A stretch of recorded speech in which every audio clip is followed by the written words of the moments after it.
ഈ കർഷക സമരത്തിലേക്ക് തിരികെ വരികയാണെങ്കിൽ പൗരത്വ നിയമ ഭേദഗതിക്കെതിരായിട്ടുള്ള സമരം രാജ്യം ഇതുവരെയും കാണാത്ത രീതിയിലുള്ളൊരു വലിയ ശക്തിമത്തായിട്ടുള്ള രീതിയിലേക്ക് വരുന്ന വേളയിലാണ് കൊറോണ വരികയും ആ സമരം ഒരു പക്ഷേ അബോർട്ട് ചെയ്യപ്പെട്ടു പോകുന്നു എന്ന് ഞാൻ ഉദ്ധരണിക്കകത്താണ് ആ വാക്ക് ഉപയോഗിക്കുന്നത് എന്ന രീതിയിലേക്ക് അത് നിശ്ചലമാവുകയും ചെയ്തത്. അപ്പോൾ വ്യാധിയുടെ ഒരു വലിയ കാലഘട്ടത്തിൽ ഒരു തരത്തിലുള്ള സമരത്തിനും സാധ്യതയില്ല എന്ന് വിചാരിച്ചിരിക്കുന്നതിനിടയിലാണ് ഈ ഒരു സമരം വരുന്നത്.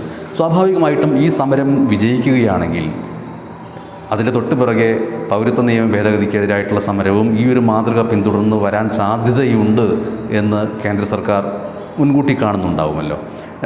ഇതിനെ രണ്ടിനെ എങ്ങനെ കാണുന്നു താങ്കൾ? പൗരത്വ ഭേദഗതി ബില്ലിനെതിരായിട്ടുള്ളത് കൊറോണയെ കൊണ്ട് മാത്രമല്ല, ഡൽഹിയിൽ നടന്ന കലാപം എന്ന് പറയുന്നത് വളരെ ആസൂത്രിതമായി നടത്തിയിട്ടുള്ള കലാപമാണ്. ഞാൻ ആ കലാപഭൂമിയിൽ പോവുകയും ആളുകളെ കാണുകയും എന്നെ കൊണ്ടാകാവുന്നത് പോലെ അവിടെ ഇൻവോൾവ് ചെയ്തിട്ടുള്ള ഒരാളാണ് ഞാൻ.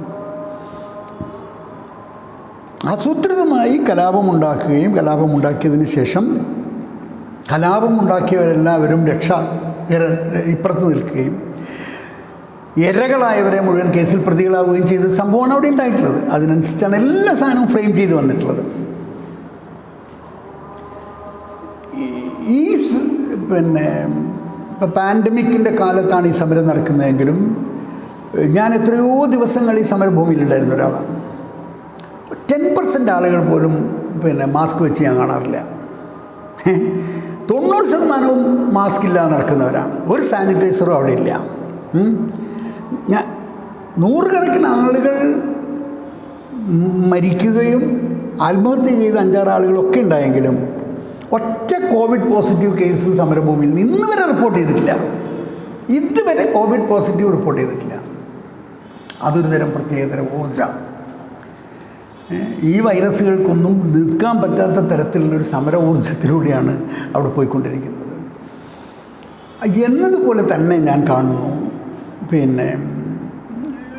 പൗരത്വ ഭേദഗതി നിയമത്തിനെതിരായും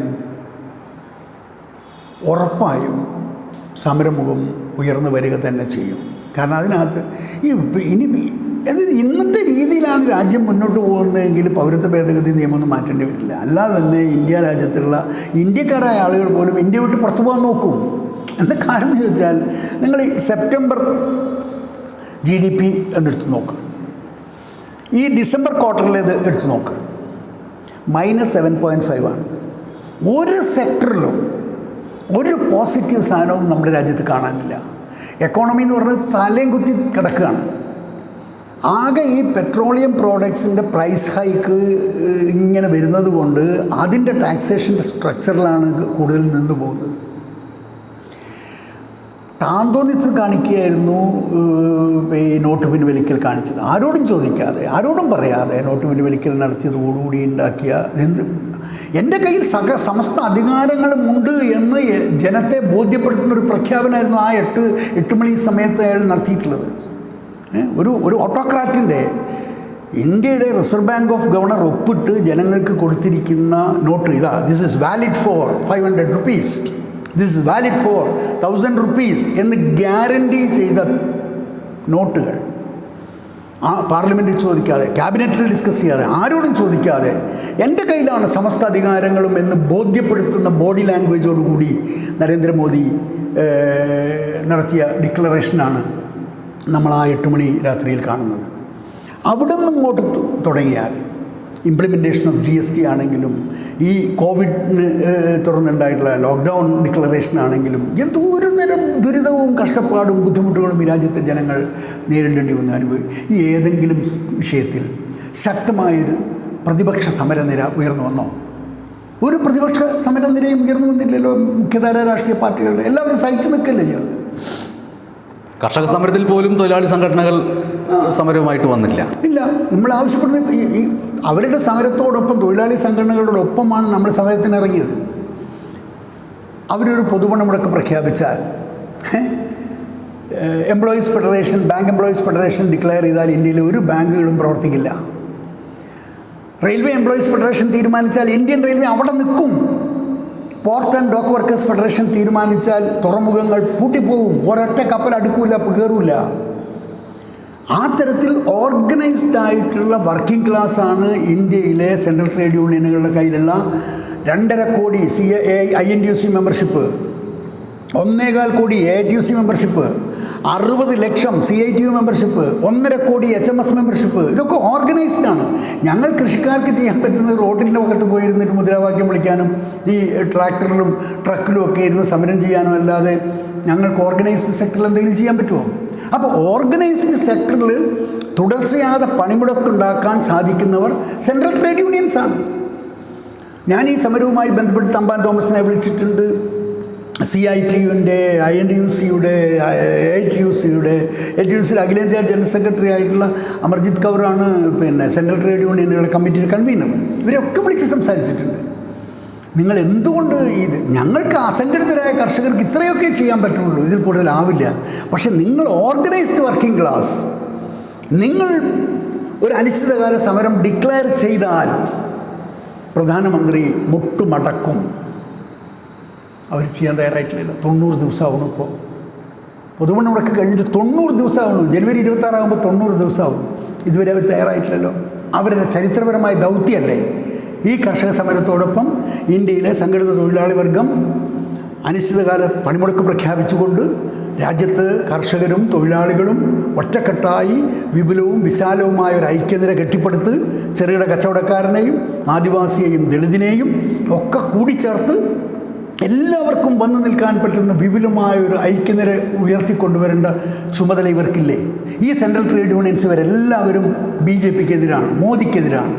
എന്തുകൊണ്ട് അവർ ഈ സമരത്തിന് നേതൃത്വം? കർഷകർ അവരുടെ ചരിത്രത്തിലെ ഏറ്റവും വലിയൊരു ഭാഗതയെ നിർണ്ണയിച്ച വേളയിൽ നിങ്ങൾ എവിടെയായിരുന്നു എന്ന് ചരിത്രം പിന്നീട് അവരോട് തിരിച്ചു ചോദിക്കും എന്ന് തന്നെ ഉറപ്പിച്ച് പറയുകയാണ്. ഉറപ്പിച്ച് പറയാം. പിന്നീട് ഈ ഒരു ഒന്നുകിൽ അവർക്ക് കോർപ്പറേറ്റ് അഡ്ജസ്റ്റ്മെൻ്റാണ്, കോർപ്പറേറ്റുകളുമായിട്ടുള്ള അഡ്ജസ്റ്റ്മെൻ്റാണ് എന്ന് ഞാൻ വിചാരിക്കുന്നു. അല്ല എങ്കിൽ എന്തുകൊണ്ട് അവർ തുടങ്ങിയ സമരത്തോടൊപ്പം കടന്നു വന്നവരാണ് ഞങ്ങൾ. ഈ കോർപ്പറേറ്റുകളുമായിട്ടുള്ള അഡ്ജസ്റ്റ്മെൻ്റ് എന്ന് പറയുമ്പോൾ വയനാട്ടുകാരനായിട്ടുള്ള താങ്കൾ വയനാട്ടിൽ ചെല്ലുമ്പോൾ വയനാട്ടിലെ ഒരു സാധാരണ ചായക്കടയിലെ ഒരു സാധാരണ കർഷകൻ, ഇംഗ്ലീഷോ മറ്റോ അറിയാത്ത ഒരു സാധാരണ കർഷകനോട് ഈ കർഷക സമരത്തിൻ്റെ പ്രാധാന്യം എന്ത് എന്ന് ഏറ്റവും ലളിതമായ ഭാഷയിൽ 5 മിനിറ്റ് കൊണ്ട് ഒരു കോർപ്പറേറ്റുകാരൻ പറയുന്നത് ഇത്, എന്നാൽ നമ്മുടെ ഉത്തരം ഇത് എന്നിങ്ങനെ എങ്ങനെ പറഞ്ഞു കൊടുക്കുന്നതാണ്? ഇക്കൊല്ലം ഞാൻ എൻ്റെ ഏത്തയ്ക്ക വിറ്റത് 9.5 രൂപയ്ക്കാണ്. എനിക്ക് 1 കിലോയ്ക്ക് ഒരു 9 രൂപ നഷ്ടം വരും. 15-16 രൂപയ്ക്കാണ് ഞാൻ ഇഞ്ചി വിൽക്കുന്നത്. അപ്പം ഇതൊക്കെ നമ്മൾ ഉൽപ്പാദിപ്പിക്കുന്നവൻ രണ്ടറ്റം മുട്ടിക്കാൻ പറ്റാതായി പോകുന്നത് നമ്മളെ കുറ്റം കൊണ്ടല്ല, ഈ സംവിധാനങ്ങളുടെ തകരാറ് കൊണ്ടാണ് എന്ന് മനുഷ്യന് മനസ്സിലാവുമല്ലോ. അവൻ തന്നെ മാർക്കറ്റിൽ പോയി സാധനം മേടിക്കുമ്പോൾ അവന് കിട്ടുന്ന വില അറിയാമല്ലോ. കർഷക സമരം അതിൻ്റെ ഏറ്റവും ഒരു പ്രാബല്യത്തിലേക്ക് വന്ന വേളയിൽ ഒരുപക്ഷെ അതുവരെ വരാതിരുന്ന രാഷ്ട്രീയ പാർട്ടികളുടെ പ്രതിനിധികളും നേതാക്കളും ഒക്കെ ആ സമരത്തിലേക്ക് വന്നു ചേരുന്നതിന് നമ്മൾ കാഴ്ചക്കാരാവുകയുണ്ടായി. പിൽക്കാലം ഈ സമരത്തെ കർഷകരുടെ സമരം എന്ന് മാത്രം പറയാതിരിക്കുക, അത് ഞങ്ങളുടെ നേതൃത്വത്തിലുള്ള സമരത്തിൽ നിന്നാണ് എന്ന് പറയുന്ന രീതിയിലേക്ക് കാര്യങ്ങൾ മാറണമെന്ന് അവർ വിചാരിക്കുന്നുണ്ടോ? ഈ സമരത്തിൽ ലിറ്ററലി ഒരു വലിയ കോൺട്രിബ്യൂഷൻ നടത്തിയിട്ടുള്ള ആൾ അമരീന്ദർ സിംഗ് ആണ്, ക്യാപ്റ്റനാണ്, പഞ്ചാബ് മുഖ്യമന്ത്രിയാണ്. അത് അയാളുടെ പാർട്ടിയുടെ ഡിസിഷൻ കൊണ്ടൊന്നുമല്ല, അവിടുത്തെ ജനങ്ങളിൽ നിന്നുണ്ടായി വന്ന ഒരു വികാരവും മുന്നേറ്റവും ഉണ്ടല്ലോ. ആ മുന്നേറ്റത്തോടൊപ്പം നിന്നിട്ടില്ലെങ്കിൽ അയാൾ എവിടെ ഉണ്ടാവില്ല എന്ന് അയാൾക്ക് തോന്നിപ്പോയത് കൊണ്ടാവാം അയാൾ 100% ഇതിൻ്റെ കൂടെ നിന്നു. റിലയൻസിൻ്റെ ടവറുകൾ പൊളിച്ച ഒറ്റ കർഷകൻ്റെ പേരിൽ കേസെടുത്തില്ല. അതാണ് ഈ അമിത്ഷാ വിളിച്ചിട്ട് വരട്ടിയത്. ഭരണഘടനാപരമായ ഉത്തരവാദിത്തമുള്ളൊരു മുഖ്യമന്ത്രിയാണ്. നിങ്ങൾ എന്താണ് ഈ തോന്നിവാസം കാണിക്കുന്നവരെ വലിയ കേസെടുക്കാത്തതെന്ന് പറഞ്ഞിട്ട് വരട്ടുകയും അയാളുടെ മകനെ പിടിച്ച് ജയിലിലിടുന്നൊക്കെ പറഞ്ഞത്. ഞാൻ പറഞ്ഞത്, നമ്മുടെ സമരം നവംബർ 26-ാം തീയതി നമ്മൾ സംഘങ്ങൾ ഉദ്ദേശിച്ചതിനനുസരിച്ച് മൂവ് ചെയ്ത് ഡൽഹിയിലെത്താനുണ്ടായ പ്രധാന കാരണങ്ങളിലൊന്ന് അമരീന്ദർ സിംഗ് അയാളുടെ ക്യാപ്റ്റൻ്റെ പൂർണ്ണമായ സപ്പോർട്ടും സഹകരണവും തന്നെയാണ്. അതിനൊരു പൊളിറ്റിക്കൽ ഡിസിഷൻ അല്ല. അത് അയാളും ഒരു പഞ്ചാബി ഗുരുദ്വാരകൾ മൊത്തം ഒന്നിച്ച് നിൽക്കുകയല്ലേ, അതുപോലെ സർപ്പഞ്ചുകൾ മൊത്തം ഒന്നിച്ച് നിൽക്കുകയല്ലേ, ഭരണവും പ്രതിപക്ഷവും ഇല്ലല്ലോ, അകാലിയും ഭരണകക്ഷി എല്ലാം ഒന്നിച്ച് നിൽക്കുകയല്ലേ. ഞങ്ങൾക്കുണ്ടായ ആദ്യത്തെ ഷോക്ക് 26-ാം തീയതി ഈ മാർച്ച് നടക്കുന്നതിൻ്റെ തൊട്ട് തലേ ദിവസം നവംബർ 25-ാം തീയതി ഒരു വോയിസ് ക്ലിപ്പും പഞ്ചാബി ടെലിവിഷനിലൊരു വാർത്തയും, അതായത് സംഘർഷ് കോർഡിനേഷൻ കമ്മിറ്റി എന്ന് പറയുന്നത് രാഷ്ട്രീയ പാർട്ടി, ഞങ്ങളുടെ ഇതിനകത്ത് ഒരു രാഷ്ട്രീയ പാർട്ടിയുടെ ആളുകളുമില്ല. ഇത് രാഷ്ട്രീയ കിസാൻ മഹാസംഘ് എന്ന് പറഞ്ഞാൽ സ്വതന്ത്ര സംഘടനകളുടെ മാത്രം പ്ലാറ്റ്ഫോം. ഞാൻ നാളെ ഒരു രാഷ്ട്രീയ പാർട്ടിയുടെ ചുമതലക്കാരനായാൽ ആ നിമിഷം ഞാനിതിനകത്ത് പുറത്തു പോകണം. ഞങ്ങളുടെ സ്ട്രക്ചർ അങ്ങനെയാണ് ചെയ്തിട്ടുള്ളത്. ഏത് രാഷ്ട്രീയ പാർട്ടിയുടെ ചുമതലക്കാരനായാലും നിങ്ങൾ പിന്നെ ഇതിൻ്റെ അകത്തൊരു ചുമതലക്കാരനായിട്ടുണ്ടാവാൻ പറ്റില്ല. You go out. അതാണ് ഞങ്ങളുടെ രാഷ്ട്രീയ പാർട്ടികളുടെ സംഘടനകൾ അടങ്ങുന്നതാണ് സംഘർഷ് കോർഡിനേഷൻ കമ്മിറ്റി. അതിനകത്ത് കിസാൻ സഭയുടെ നേതാക്കന്മാരും പിന്നെ NGOs ഇവരൊക്കെ ഉണ്ട്. ഞങ്ങൾ കർഷക സംഘടനകൾ മാത്രമാണ്. അപ്പോൾ ദേവേന്ദ്ര സിംഗ് യാദവ് അതിനകത്തുണ്ട്. ഇവരൊക്കെ അതിനകത്തുള്ളതാണ്. അതിൻ്റെ കൺവീനർ BM സിംഗ് എന്ന് പറഞ്ഞൊരു ചങ്ങാതിയാണ്, UP കാരനാണ്. വലിയ 10,000 കോടി രൂപയുടെ സമ്പത്തും സംവിധാനങ്ങളും ഒക്കെയുള്ളൊരു ചങ്ങാതിയാണ് ഈ BM സിംഗ്. ചെറിയ മുതലാളിയല്ല, വലിയ മുതലാളിയാണ്. അയാൾ കൺവീനറായിട്ടുള്ള സംഘർഷ് കോർഡിനേഷൻ കമ്മിറ്റിയും ഞങ്ങളുടെ കോർഡിനേഷൻ കമ്മിറ്റിയും രണ്ടും കൂടി ചേർന്നിട്ടാണ് സംയുക്ത കിസാൻ മോർച്ച ഉണ്ടാക്കിയത്. സമരത്തിൻ്റെ തലേ ദിവസം ഈ BM സിംഗ് എന്ന് പറയുന്ന സംഘർഷ് കോർഡിനേഷൻ കമ്മിറ്റിയുടെ ചെയർമാൻ ഒരു വോയിസ് ക്ലിപ്പ് ഇടുകയാണ്. ഡൽഹിയിൽ കോവിഡ് വ്യാപിച്ചുകൊണ്ടിരിക്കുന്നു, വ്യാപകമായ രീതിയിൽ രോഗം പടർന്നുകൊണ്ടിരിക്കുകയാണ്. അതുകൊണ്ട് ദില്ലി ചലോ പ്രഖ്യാപിച്ചിട്ടുണ്ടെങ്കിലും കർഷകരാരും ദില്ലിയിലേക്ക് വരണ്ട, അവരവരുടെ ഗ്രാമങ്ങളിലും അവരവരുടെ പ്രദേശങ്ങളിലും പ്രതിഷേധിച്ചാൽ മതി, ജില്ലാ ആസ്ഥാനങ്ങളിലും താലൂക്ക് ആസ്ഥാനങ്ങളിലൊക്കെ പ്രതിഷേധിച്ചാൽ മതി, ഡൽഹിയിലേക്ക് ആരും വരണ്ട, വന്നു കഴിഞ്ഞാൽ നമ്മൾ രോഗം കൊണ്ട് കഷ്ടത്തിലാകും, മറ്റത് മറിച്ചെന്ന് പറഞ്ഞ് ഇയാളുടെ ഒരു വോയിസ് ക്ലിപ്പ് 25ന് പ്രചരിക്കുന്നു വ്യാപകമായിട്ട് ടെലിവിഷൻ ചാനലിൽ, പഞ്ചാബി ടെലിവിഷൻ ചാനലിൽ. ആകെ അസ്വസ്ഥയില്ലേ. ഞങ്ങൾ സംഘർഷ് കോർഡിനേഷൻ കമ്മിറ്റിയിലെ പിന്നെ കോർ കമ്മിറ്റിയിലെ ഒരു അംഗം സംഘർഷ് കോർഡിനേഷൻ കമ്മിറ്റിയുടെ കൺവീനർ ആയിട്ടുള്ള ആളാണ് ഈ സ്റ്റേറ്റ്മെൻറ്റ്. അയാളുടെ പടവും അയാളുടെ വായന കേൾക്കില്ലേ, വോയിസ് ക്ലിപ്പ്, അയാൾ പറയുന്ന വിഷ്വൽ പിന്നെ പുറത്തു വരില്ലേ. ആകെ കൺഫ്യൂഷനായി. പക്ഷെ അവിടെയാണ് ഞാൻ ഈ പഞ്ചാബി ലീഡർഷിപ്പിൻ്റെ ഒരു സ്ട്രെങ്ത് മനസ്സിലാക്കുന്നത്. ആരോടും കൺസൾട്ട് ചെയ്തിട്ടില്ല, ആരോടും ചോദിച്ചിട്ടില്ല. അവരുടെ ആ പഞ്ചാബി ഗ്രൂപ്പിൻ്റെ കോർ കമ്മിറ്റി മാത്രം 5 മിനിറ്റ് കൊണ്ട് അവർ ഇരുന്ന് തീരുമാനമെടുക്കുന്നു BM സിംഗിനെ സംഘർഷ് കോർഡിനേഷൻ കമ്മിറ്റി കൺവീനറെ സംയുക്ത കിസാൻ മോർച്ചയിൽ നിന്ന് പുറത്താക്കാൻ. ആ മൊമെൻറ്റിൽ പുറത്താക്കി.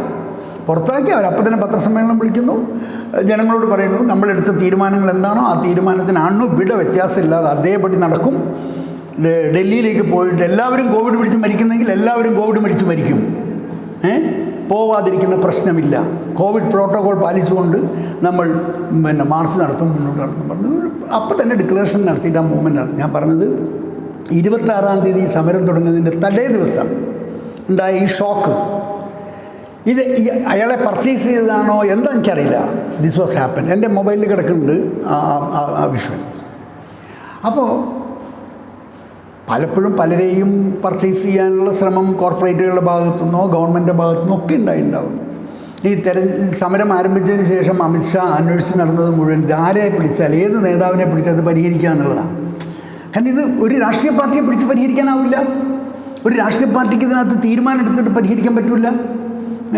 അപ്പോൾ ഇത് ആരെ പിടിച്ച് എങ്ങനെ കൈകാര്യം ചെയ്യാൻ പറ്റും, അത് അയാൾക്ക് പറ്റുന്നില്ല. പല ഗവൺമെൻറ്റുകളെ അയാൾ മറിച്ചിട്ടുണ്ട്, പല ഗവൺമെൻറ്റുകളെ അയാൾ ഉണ്ടാക്കിയിട്ടുണ്ട്, ഇതൊക്കെ അയാൾ ഓപ്പറേറ്റ് ചെയ്യുന്നുണ്ട്. പക്ഷേ ഈ സമരം ആരെ പിടിച്ച് എങ്ങനെ ഇത് ഒന്ന് ടോർപ്പിഡോ ചെയ്യാൻ പറ്റും എന്നുള്ള പരിശ്രമം അയാൾ നടത്തിയിട്ട് അയാൾക്ക് ജയിക്കാൻ പറ്റും. ഇനി ഈ ഒരു സമരത്തിൻ്റെ തുടർച്ച ഇപ്പോൾ ഏറ്റവും വലിയൊരു ആത്മവിശ്വാസം ഉള്ളൊരു ഘട്ടമാണെന്നാണ് ഞാൻ കരുതുന്നത്. ഈ 1.5 വർഷത്തേക്കും മരവിപ്പിക്കുമെന്ന് പറയുമ്പോൾ ഒരു കീഴടങ്ങലിൻ്റെ സാധ്യതയുണ്ട്. പൂർണ്ണമായിട്ടും അത് പിൻവലിക്കാനുള്ളൊരു മുന്നൊരുക്കം അതിനകത്ത് കാണുന്നുണ്ട്. ആ അർത്ഥത്തിൽ എന്താണ് ഇനി ഒരു പോസിറ്റീവായിട്ടുള്ളൊരു മുന്നോട്ട് പോക്ക് കാണുന്നത്? പോസിറ്റീവായിട്ട് ഞാൻ കാണുന്നൊരു സംഗതി എന്ന് പറയുന്നത് മനുഷ്യൻ്റെ ദൈനംദിനവും ജീവിതവുമായി ബന്ധപ്പെട്ട കാര്യങ്ങളുടെ മുകളിൽ തന്നെ ചർച്ചകൾ നടന്ന് രാഷ്ട്രീയം നിർണ്ണയിക്കേണ്ടതുണ്ട്. വെറുതെ ആവശ്യമില്ലാതെ രാമക്ഷേത്രം, അയോധ്യ, അത് ഇത് എന്നൊക്കെ പറഞ്ഞിട്ടുള്ള ആളുകളെ തമ്മിലടിപ്പിക്കുകയും തമ്മിലടിപ്പിക്കുകയും ശത്രുത വർദ്ധിപ്പിക്കുകയും വിരോധം വർദ്ധിപ്പിക്കുകയും ചെയ്യുന്ന വളരെ നെഗറ്റീവായിട്ടുള്ള ഒരു രാഷ്ട്രീയത്തിൽ നിന്നും മാറി ദൈനംദിനത്തിൻ്റെയും ജീവിതത്തിൻ്റെയും പ്രശ്നങ്ങൾ ചർച്ച ചെയ്യുന്ന ഒരു രാഷ്ട്രീയം ഉയർന്നു വരുമ്പോൾ മനുഷ്യൻ പരസ്പരം സ്നേഹിക്കുകയും പങ്കുവെക്കുകയും അവർ കണ്ണി ചേർക്കപ്പെടുകയും അങ്ങനെ അതിലൂടെ വിപുലവും വിശാലവുമായ ഒരു ഐക്യനിര രൂപപ്പെടുകയും ഒരു പുതിയ രാഷ്ട്രീയം അതിലൂടെ ഉയർന്നു വരികയും ചെയ്യും. കർഷക സമരത്തിൽ, കർഷക വിരുദ്ധ നയങ്ങൾക്കെതിരായിട്ടുള്ള സമരത്തിൽ ആരൊക്കെ പങ്കെടുക്കുന്നു എന്നുള്ള ചോദ്യങ്ങൾ ഉയരുമ്പോൾ, പ്രത്യേകിച്ചും രാഷ്ട്രീയ പാർട്ടികളിൽ നിന്നുള്ള ഇടപെടലുകളെക്കുറിച്ചുള്ള ചോദ്യങ്ങൾ വരുമ്പോൾ, സ്വാഭാവികമായും ഈ സമരം നടക്കുന്നത് ഡൽഹി ആയതുകൊണ്ട് ആം ആദ്മി പാർട്ടിയുടെ അതിൻ്റെ തലവനായ മുഖ്യമന്ത്രി കൂടിയായ അരവിന്ദ് കെജ്രിവാളിൻ്റെ ഇടപെടലിനെ എങ്ങനെയാണ് താങ്കൾ കാണുന്നത്? അദ്ദേഹത്തിൻ്റെ ഒരു റോൾ. ടിയർ ഗ്യാസ് ഷെല്ലും ജലപീരങ്കിയൊക്കെ കഴിഞ്ഞ് കഴിഞ്ഞപ്പോഴത്തേക്ക് ജനങ്ങൾ പിരിഞ്ഞു പോകില്ല എന്ന് മനസ്സിലാക്കി കഴിഞ്ഞപ്പോൾ അമിത്ഷായുടെ ഭാഗത്തുനിന്ന് ഹോം സെക്രട്ടറിയെ കൊണ്ട് പറയിച്ചു, എല്ലാവരും സമരക്കാരെല്ലാവരും ഡൽഹിയിലേക്ക് വന്നോട്ടെ. ഡൽഹിയിലെ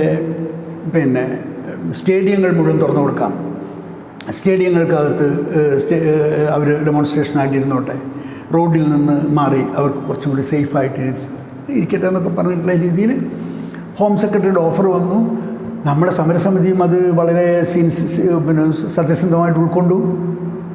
അപ്പോഴാണ് നമ്മൾ ആരും അറിയാതെ അരവിന്ദ് കെജ്രിവാളിൻ്റെ ഒരു കത്ത് സെൻട്രൽ ഹോം സെക്രട്ടറിക്ക് അയാൾ അയക്കുന്നത്.